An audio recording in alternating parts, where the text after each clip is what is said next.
What is up? We are live. Welcome, guys. This is our first YouTube slash Facebook, Instagram live stream. We are streaming right after our Finance Friday videos. We're starting that as of today. This specific segment is specifically just to be able to have conversations with investors or with people who have questions in regards to their mortgage. We find that as when we have one-on-one contact with our clients or with people who are looking, we can give a lot of transparency in regards to some of the questions that you guys might have that maybe our videos didn't quite answer. So I'm Josh. Yep, I'm Aaron. And we're just looking to connect with you guys. So one of the things we currently wanted to talk about, which our video just launched today, was refinancing out of consumer proposal. So hope you guys get a lot of value from that. If you do watch it, feel free to shoot us a message. One of the things that, hey Brad, one of the things that we really wanted to talk about was the fog behind refinancing with a consumer proposal or bankruptcy. Usually we find that a lot of people kind of feel stuck when it comes to refinancing out of that. Hey, Mike. Hey, Janelle. What's going on? A lot of people feel stuck. A lot of people feel like they can't get out of purchasing properties. So that's not true. There are ways to do it. And in our video, we explained that there are, hey, Quentin, what's going on, man? But there are ways to do that. One of the things we actually wanted to talk about was, can you buy property? So there are a handful of different lenders out there, B lenders and private lenders, that will allow you to purchase property a day after bankruptcy. It really just depends on what your qualification looks like. So one of the interesting things that actually came up was, can I get a mortgage after a bankruptcy if the bank loses money? Yes. Yeah, so there's a big difference between being able to purchase property after a bankruptcy. It depends on what happens, if there's any real estate involved. So if the bank that you have your mortgage with loses money on the transaction with the power of sale and you end up owing that bank money, you're probably going to be waiting 6 to 7 years until that bankruptcy is cleared off of your credit bureau to begin with, before any bank is going to go ahead and lend you money, whether that's an A bank or a B bank. Whereas in some other situations, if there isn't any money lost and the bank is able to recoup their assets from the property and the power of sale, there are B lenders out there who will be able to work with you the day after your discharge from that bankruptcy or the consumer proposal. So big determining factor there, depending on, like I said, whether there's any money lost from the bank's point of view. And then after those 6 to 7 years, if there was money lost, even though you may be able to get a mortgage with a different company or a different bank, that bank that had lost their money with you to begin with, you're probably not going to be able to get a mortgage with them again. So depending on what that bank was, you may not be able to get a mortgage with them in the future. What's going on, buddy? Yeah, that is completely correct. So some people who approach us who are looking for mortgages out of this specific situation, a lot of them have either spent all their equity on paying off the debt that they have. So, maybe they're a little bit cash strapped and they want to figure out exactly how much this is going to cost them.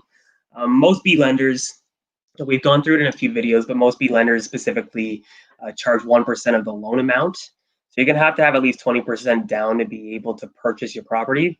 And then the lender is going to charge 1%. And usually a broker is going to charge about 1% as well. So to factor in your cost to get into a property, you're probably looking at around 2% of the loan amount.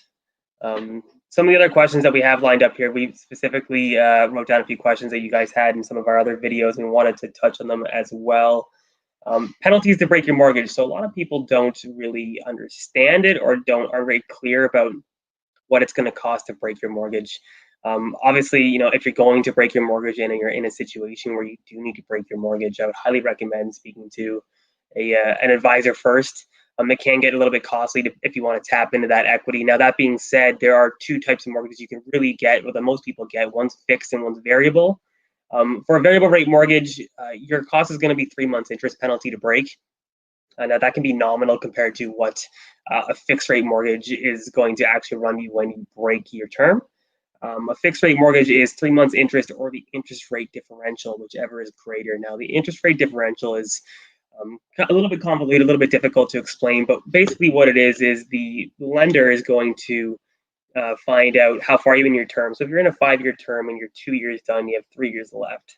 So they're going to find the contract rate for those 3 years, and then they're going to take a look at what you're paying currently on your term.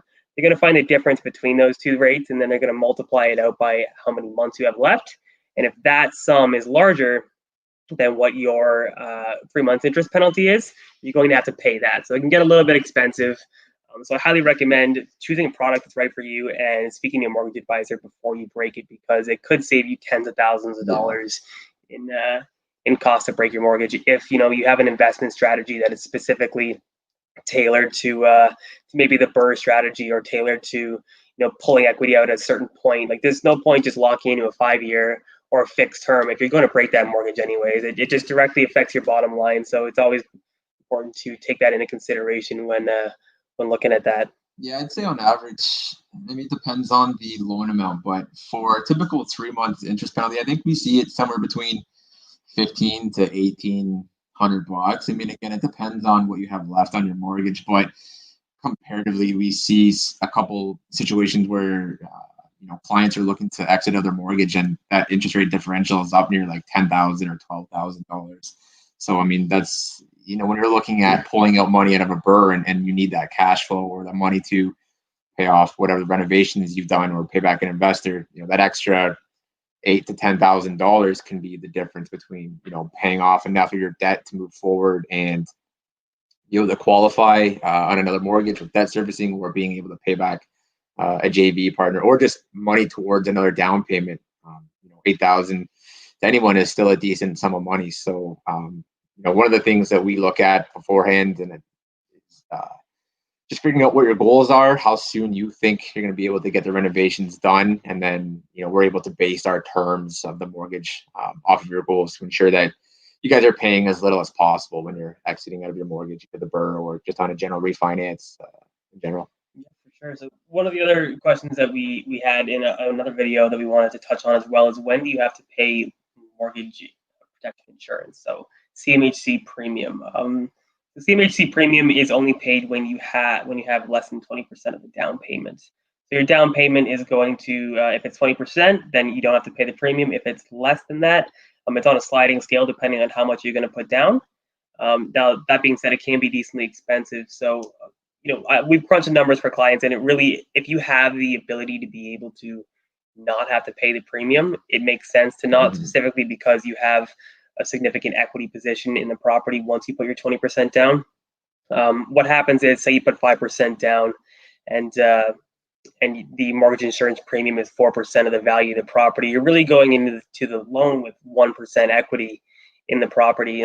That's one of the reasons why CMHC was changing their guidelines when COVID hit, specifically because they were worried about the small equity position that most first-time home buyers are getting into. If, for example, the market was to correct, most of these first-time home buyers would be underwater because the value of the property is no longer what the equity position is, or under the equity position of the loan. So the changing of the requirements, I do see where Evan Siddall was coming from.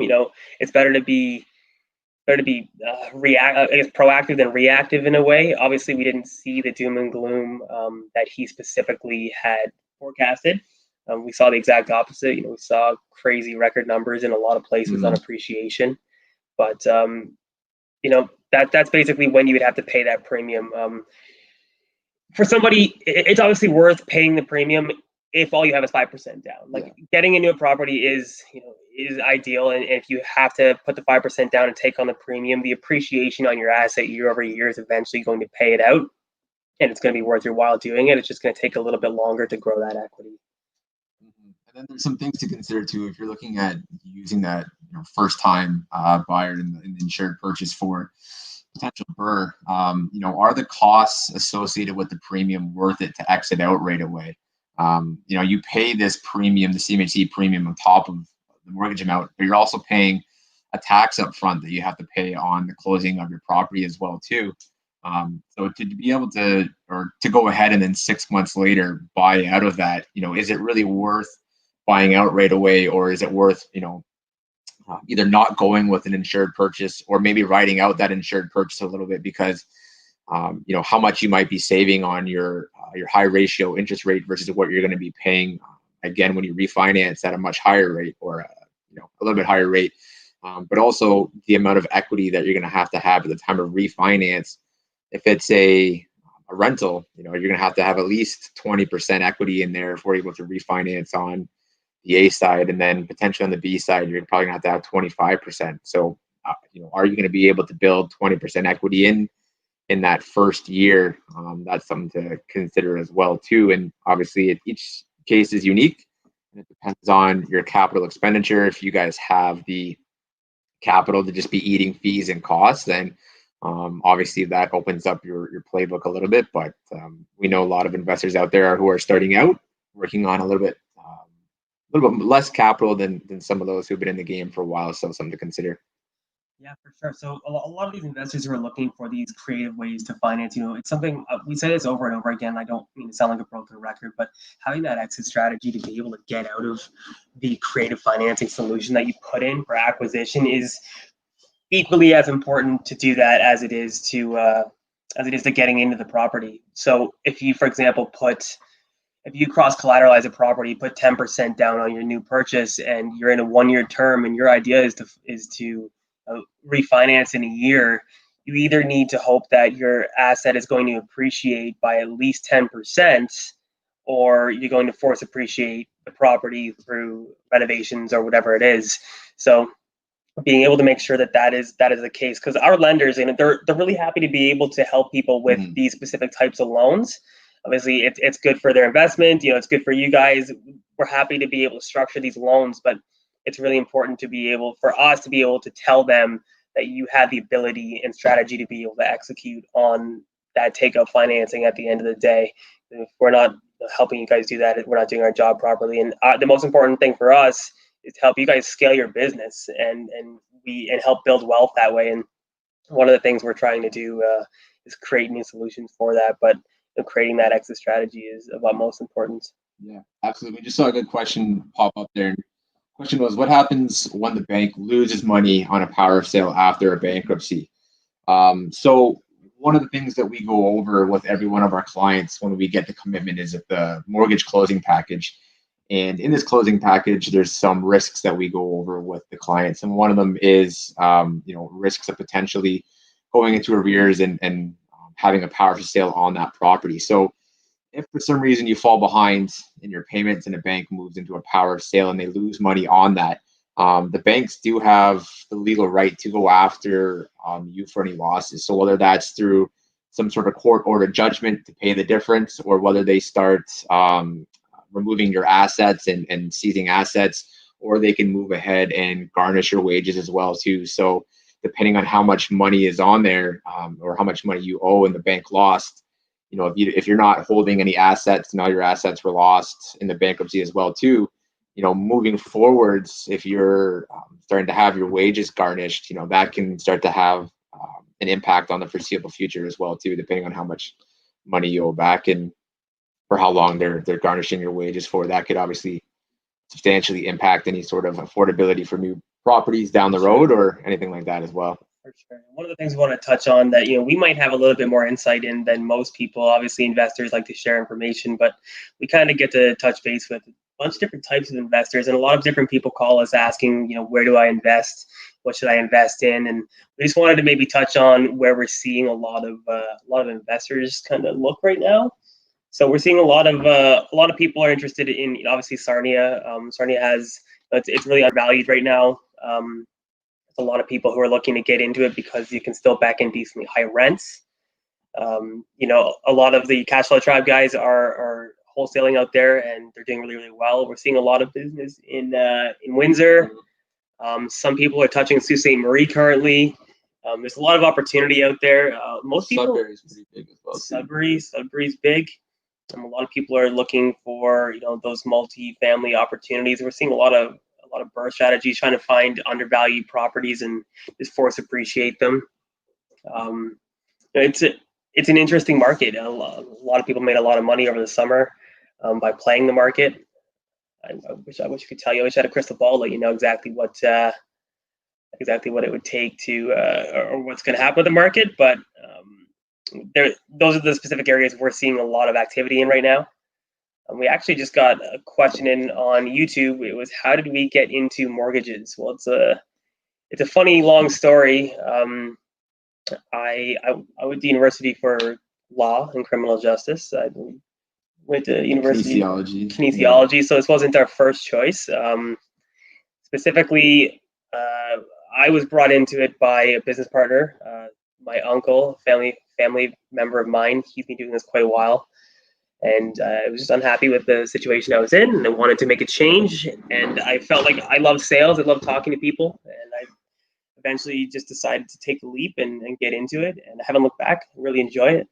Yeah, it was, Josh and I actually became friends in school. So we both met each other at the same university, and the friendship blossomed from there. But, it was just a matter of, both of us were looking for something to do after school. We weren't quite happy, with the sales jobs that we had, and trying to find careers in our degree was proving to be a little more challenging than what we wanted to. And mortgages presented a good opportunity. We're both interested in real estate, passively, and just from previous experiences. And we saw Scott, part of our business partner there. He basically explained to us that if you guys are, you're great people, and you're able to build the connections and the networks, that it's a great opportunity for you to be successful in. And Josh and I love meeting all the investors and all the wholesalers and everybody involved in the real estate field. And we've just been able to leverage our personalities and kind of our skill set that way, and get into it.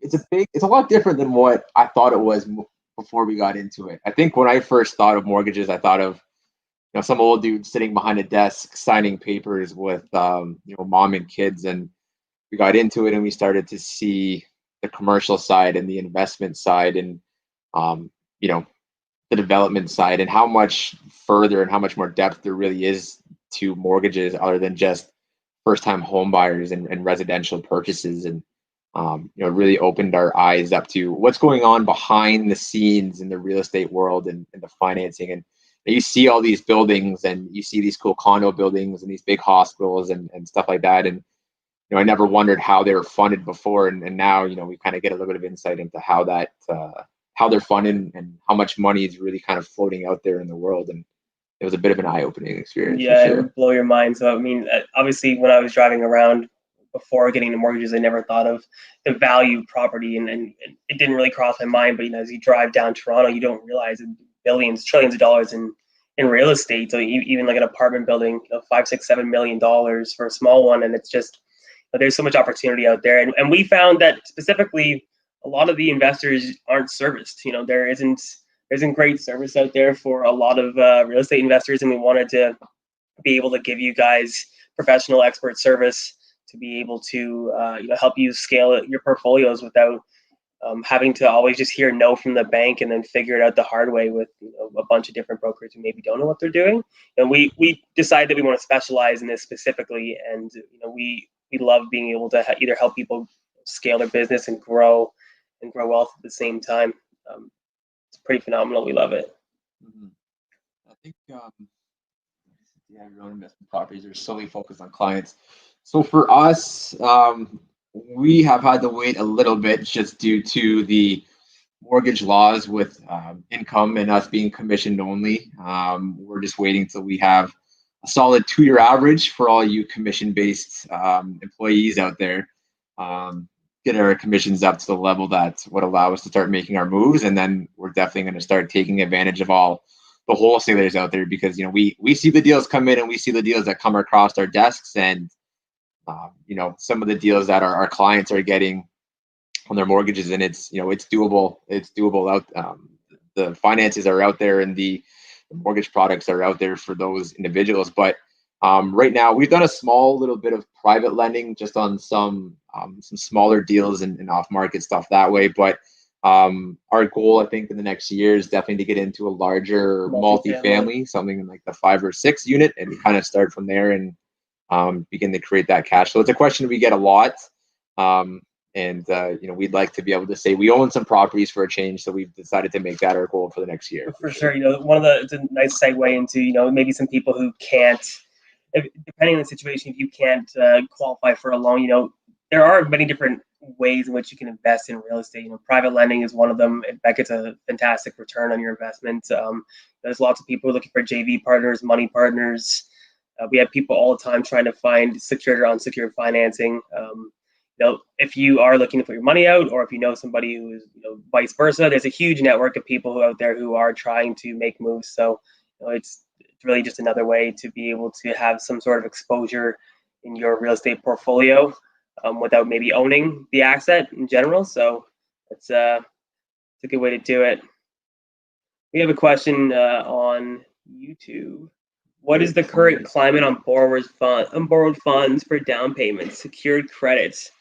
Great question. I know that Scotia just released some sort of information in regards to using borrowed funds for down payment. They do allow it. So something to keep in mind is really it is dependent on the lender, but it also depends on your personal qualifications. So what happens is if you borrow money from either a secured or unsecured line of credit, we have to still use that specific monthly debt obligation in your ratios to qualify for the loan. So for example, if you had a $500,000 home and you were looking to you had to put $100,000 down payment, which is 20%, you borrowed that from a line of credit, that would then create a monthly liability because you have to pay that line of credit back, that we would have to factor into your monthly payments, and then we would have to qualify you based off of those ratios. And don't forget to, when we use an unsecured line of credit or a secured line of credit, we're often using a monthly payment larger than what the actual contract rate is going to be as well. So if you have an unsecured line of credit, anything on the balance, whatever is outstanding on the balance, we have to use 3% of that to generate your monthly payment when we're debt servicing it. So, it's not going to be the rate. That's $3,000 a month. That's a mortgage payment or two on there. So just remember that, it is an option and it is doable. But that monthly payment can go up pretty quickly when we start looking at a down payment on a home, especially if you're looking at using, the majority of it as borrowed funds. And then on that note as well, too, not every bank will allow you to use the full amount from borrowed sources as well. Most of the AAA banks out there will probably only allow up to 10% of the down payment to come in from a borrowed fund. And then on the B side as well, too, it's kind of scattered. There are some B lenders out there who allow you to do 10% funds from a borrowed amount. And then there's some B lenders out there who will allow you to do the entire down payment from a borrowed fund as long as you can debt service it. And that's really the big if, because like I said, it gets pretty expensive pretty quickly when you start looking at 3% of an unsecured or 1.5% typically on a secured, but sometimes we can do an amortized portion, which will help to. I was just going to touch on that. So for the secured line of credit, so for all you people who have mortgages already who want to use that line of credit that you have to be able to purchase other property, it's not 3%, it's 1.5% with some lenders, and some lenders actually allow you to amortize out that debt. So if you borrowed $50,000 for a down payment, you can amortize that at the rate in which you're getting the loan from, usually prime minus 0.5, amortize out over 25 years. The payment's a little bit smaller, so it helps make more manageable, and we can help you guys qualify based off of that.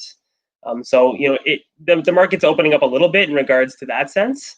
We're seeing a lot of people trying to use borrowed down payments for the next purchase, which is good. It's just taking a look at that, and maybe when you're running the numbers preemptively, make sure that you say, hey, Mr. Mortgage Broker, hypothetically, if I borrow $50,000, can you add this into my monthly payments to make sure that I can actually afford to make this purchase while borrowing the funds?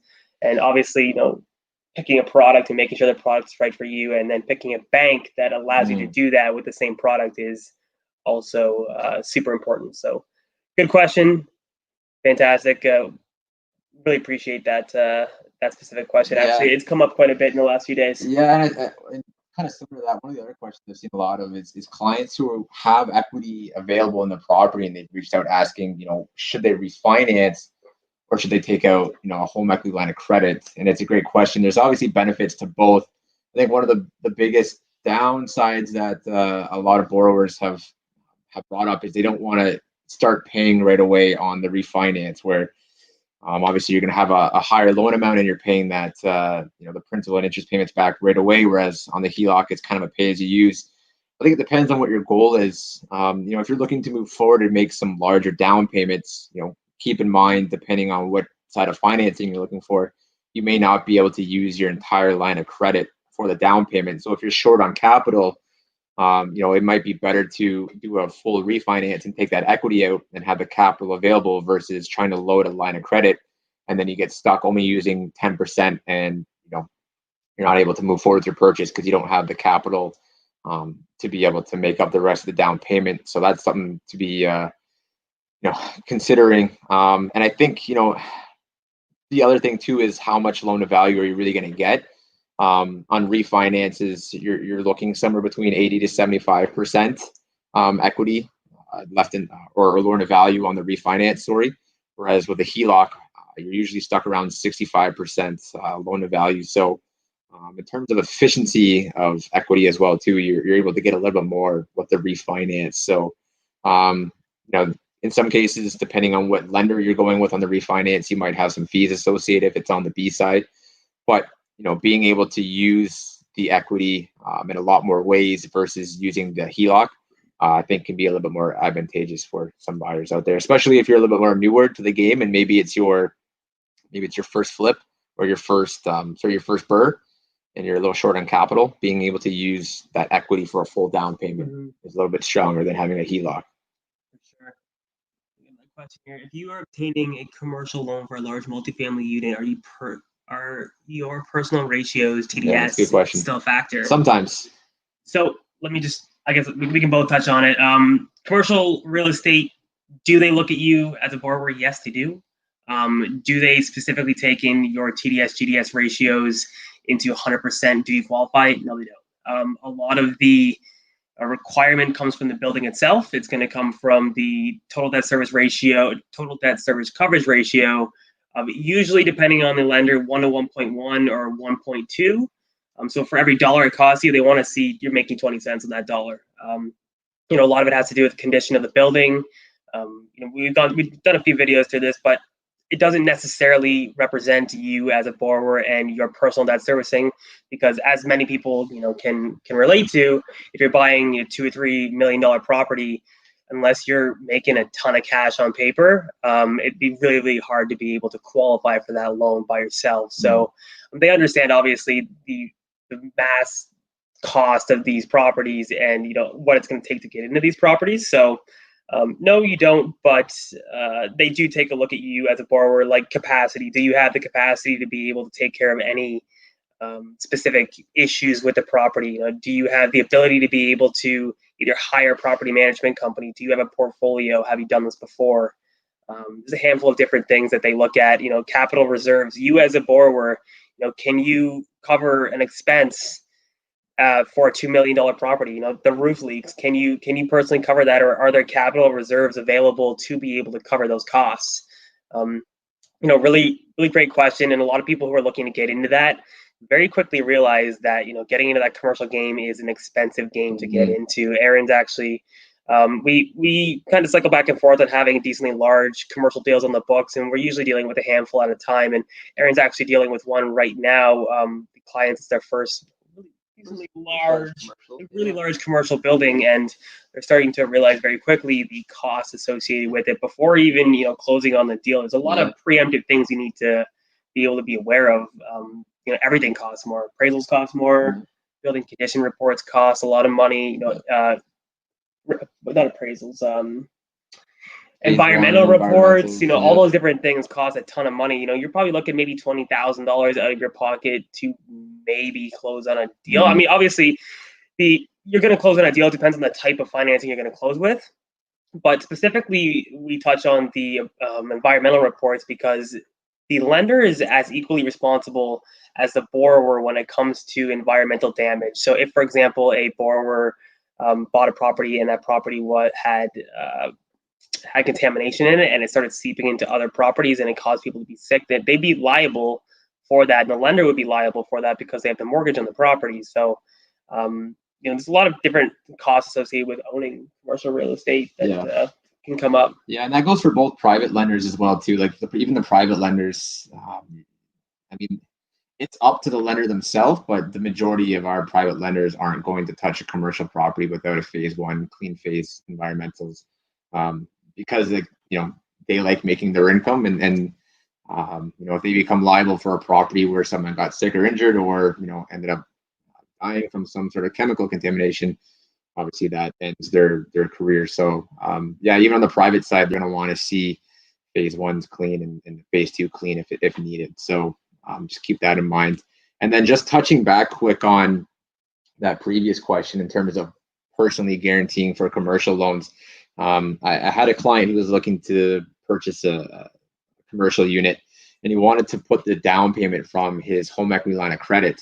And we were going to get it done with Libro, but for Libro, because it was borrowed, they were going to make him debt service the amount that was borrowed on the home equity line of credit. So if you're looking to borrow your down payment from a line of credit, in that case, you will have to do both your own personal debt servicing of the loan or of the borrowed amount for the down payment, and then as well as trying to independently debt service their commercial unit as well too. So it could depend on where your down payment comes from. Yeah, there definitely is a weight when it comes to commercial lending in general. So they're going to look at you and your ability to be able to service the loan. It's just a matter of, does that commercial piece of property cash flow enough to offset your ability to either pay or not pay that loan back. It's more of like painting a picture instead of just like a checkbox. It has many different variables that go into actually acquiring these types of loans. Yeah. Question. Thanks guys for sharing. Oh no, of course. Thank you, Praj, for commenting. Yeah, so this is our first live stream. We didn't know what to expect. We actually had a ton of people join on both Facebook and on Instagram and on YouTube. We're really happy with that this is the first one.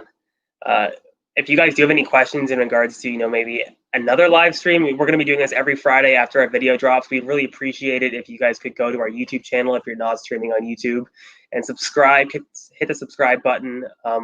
We're trying to obviously create some quality content for you guys, and there's no better way to be able to create this content than to get it directly from your mouth. So if you guys could message us any questions or leave some comments below, we'd be happy to be able to make some more content specifically geared to what you guys want to hear. We know that there isn't a lot of investment content out there, and a lot of people have a lot of questions, and nobody really wants to go to the bank to have those questions answered. So we can be the conduit between the banks and you guys. Our phones are always on. You guys, our phone numbers are, I believe, on our website. They're also below. They will be below. Feel free to reach out, give us a call if that is something that you guys would be interested in. Other than that, I hope you guys enjoyed the video that we specifically had released today on refinancing out of bankruptcy and consumer proposal. Our partner Scott shot that video, the beautiful man with the beard. So if you guys have any questions for him, he can also be reached as well. And we're looking forward to doing this again next Friday at 4:15. Yeah, sounds good, guys. We really appreciate tuning in. And just like Josh said, all of our contact information we posted, and we do answer our social medias as well too. So if you guys want to reach out on Facebook Messenger or Instagram, we do check those and we do answer them ourselves. So definitely feel free to reach out that way as well too. Oh man, Mark wants to join. Let's see if we can get Marky in here. One sec. Yeah. We're going to, I know you guys can't see it on our other platforms, but we're going to go live with Mark Smith, 7-2 Real Estate Investor as well. Guys, what's going on, Mark? Love it, man. You guys are just crushing it, man. Thanks, buddy. Thanks, buddy. We're just trying to. I'm kind of funny, guys. This is a little weird for me. Yeah, we're a little sideways. Yeah, we're a little sideways. I got to fix this for next time. You got it sideways, so am I upside down? Because usually I am. No, I think it's us who are sideways. Okay, 1 second, guys. I hear it. Mark, you're a special guy, so you're probably upside down to a lot of people anyway. So Exactly. You guys, welcome, man. It's good to see you guys doing it live now. Yeah, so this is gonna be an every single week thing, man. So we're gonna be doing this every Friday after a video drops on Matt's channel at 4:15. So we're gonna basically preemptively have conversation about the video that just dropped. Any questions anybody might have about financing? For anybody who knows who Mark is Mark is killing it in the wholesale game. Mark has a bunch of properties everywhere in Ontario, and him and his partner Alex, we work exclusively with them to help them with their financing. You know, we offer some pretty great financing solutions for the clients. It really just depends on, you know, the type of product. Everything is kind of tailored and geared to that specific person. But we decided to create that partnership, and Mark has been nothing but a ray of light. You know, he's inspiring, and he kills it. And we love working with him. We get a lot of shit done. Well, you guys keep it easy, right? I mean, you have to do business with people you know, like, and trust, right? That's always the holy grail, and you have to do business with people that are in and I apologize for my freaking dog here. But just excited about real estate. Give him a break. It's all about synchronization, right? And the thing is, like, you guys, what you guys stand for, the integrity, all that stuff you guys represent, that fits what my core values, and it just makes things seamless. And so I love our relationship.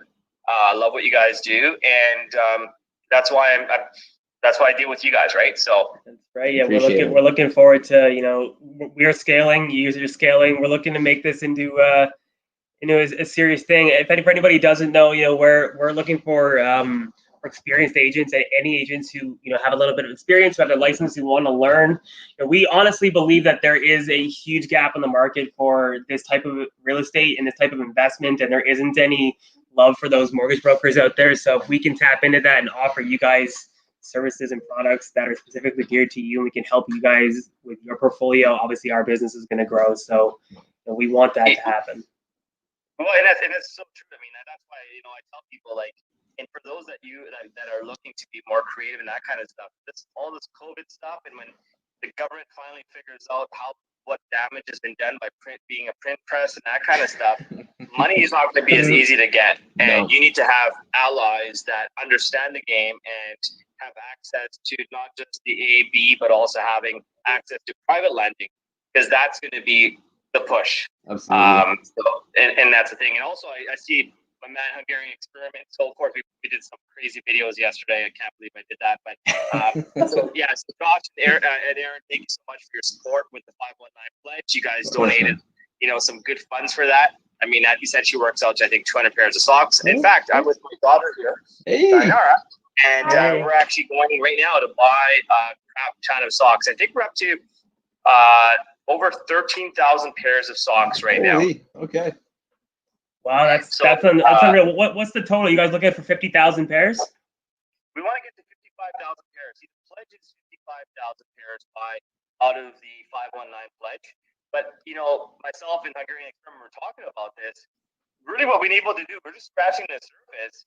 And so far we have about, you know, just under, it's actually 13.5 or whatever it is. So there's no reason why we can't collect 55,000 pairs. Like, we look at people that are in our network, and they're out there on Facebook, they're bragging how they sold the property or they made all this.